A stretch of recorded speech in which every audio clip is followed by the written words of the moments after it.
dėl palėtos pieno stiklinės, o nemato stovinčios mykinčios karvės, kur galima pamilkšti, kibirą gali primilkšti. Oi, mes alkoholikai, o mes narkomano turime, o mes vis daugiau emigravo, nieko neliko.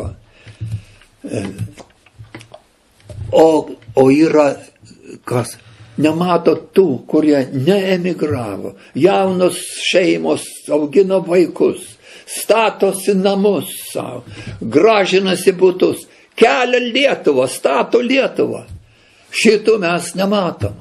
Turim pakankamai emigrantai. Mes turime laidą televizijos raginančią emigruoti, rodo emigrantus. O tie, kurie šiandieną kuria Lietuvą, neturi laidos. Lietuvos statytojai. Taigi, ir dar atsiranda užtenka, aš suprantu, aš apgailiu emigrantus. Jie sovietų okupacija išrovė iš jų širdžių šventą tėvynės meilės kibirkštį. Apgailėkime, kai kurie grįž, bet nekelkime jų aukštybės, neleiskime kai kam girtis, kad mes esam geresni lietuviai, nes mes ten išėję pamilom Lietuvą, kurios pirmiau nemylėjome. Klausykit, o Kudirka sakė, tas nelietuvis, kuris kaip kūdikis bailiai tėvynę apleis. Taigi,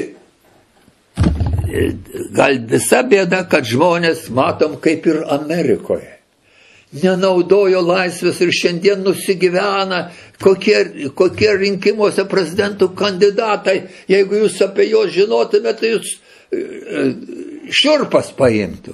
Nusigyveno net ir prancūzai vagystėmis apie.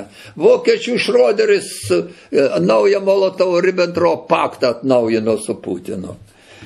Taigi, žinokime, ko mes verti, tik naudokime laisvę. Turime visas laisvės kol mes jų neprašvilpėm. O laisvė kaip ir šluota. Jeigu jos nenaudoji, nieko gero iš to nėra. Gali pristatyti visus kambario kampus brangiomis šluotomis, kad ir paauksuotais šluotkočiais. Jeigu jos nenaudoja, slabus šiukšlina. Ir jeigu laisvės šiandieną, kurią mes turime, spaudos, žodžių, politinė, būrimosi, kokią tik nori laisvę. Nekalbu apie tą laisvę, kuri be pareigos yra. Bet pilietinė, tikra patriotinė laisvė. Tai jeigu jos nenaudosim, mūsų tautos asla bus šiukšlina. Kai kurie sako, Lietuva dabar okupuota. O jeigu jau tu manai, kad okupuota, tai elkis taip, kaip okupacijos metais elgėsi patriotai. Leis pogrindžio spaudą, organizuok pogrindžio veikėjų grupės, kad pakenkti Lietuvos veikėjams, okupantams, platink gerus straipsnius atsišvietęs masiniai, kad ir šis diskas, jeigu jūs manote, kad tas diskas gali būti kam nors įdomus ir naudingas, ar jaunimui, ar senimui, kad atsikračius kai kurių dalykų, apie kurios buvo klaidingai manyta, arba kad suradus naujų idėjų kovai už tiesą ir laisvę, už tėvynę, platinkite šitą diską, visas teisės į jį aš turiu, tai leidžiu, dauginkite diską ir dauginkite jo klausytojus. Čia jaunimas gali sueiti su vyresniaisiais, jaunimas technologijai gabus, gali DVD aparatūras vyresniesiems pasiūlyti sustatyti, kur nors mažose salėse ir didesnėse, prijungti prie ekrano ar prie televizijos aparatų. Čia vat yra bendro darbo jaunimo ir senimo srityje. Mes esame kryžkelėje, pasaulio kryžkelėje. Tad nesistebėkime, kad mus bandos nuo senovės sutrypti. Mes pastojam pasaulio valdžią užgrobti tironams kelią, kaip tauta. Laimiai, kad mes ne viena tauta. Ir kitos yra tautos, apsižvalgykit, kad klausia, kas čia yra, kas ta Europos Sąjunga, į ką jinai pavirsta. Pavyzdžiui, mes stojame į Europos Sąjungą kaip į solidarumo tautinio ir kaip į prekybos užtvarų panaikinimo. O dabar mes matome maskvinį Briuselį.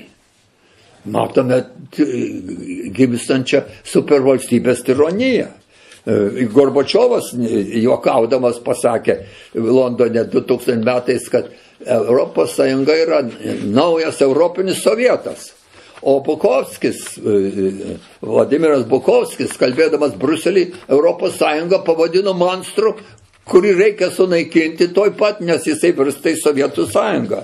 Taigi neleiskime